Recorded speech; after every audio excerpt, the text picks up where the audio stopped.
কিসে পড়াশোনা করতেছো? অনার্স সেকেন্ড ইয়ারে। ও আচ্ছা। তো কোন সাবজেক্টে?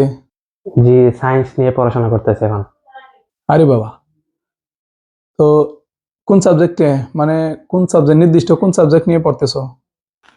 নির্দিষ্ট সাবজেক্ট বলতে আসলে সায়েন্স নিয়ে পড়তেছি আর কি। সায়েন্সের তো অনেকগুলো সাবজেক্ট আছে, তো তুমি কোন সাবজেক্ট নিয়ে পড়তেছো? জি, সায়েন্স নিয়ে পড়তেছি আমি।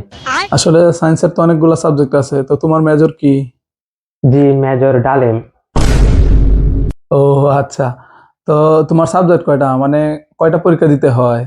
এই পরীক্ষা দিতে হয় আসলে, পরীক্ষা 12টা দিতে হয় আর কি। ও আচ্ছা, তো 12টা সাবজেক্টের নাম জানো? আসলে আমি নাম জানি না। টিকটক আর নাপিত ব্যবসা নিয়ে একটু ব্যস্ত থাকি, তো তো আর কি পড়াশোনা ওইভাবে হয় না আর কি। ও আচ্ছা। তো তুমি কোন কলেজে পড়তেছো? জি, আমি তিতুমির বিশ্ববিদ্যালয়ে পড়াশোনা করতেছি। ওই ক্যামেরা অফ কর।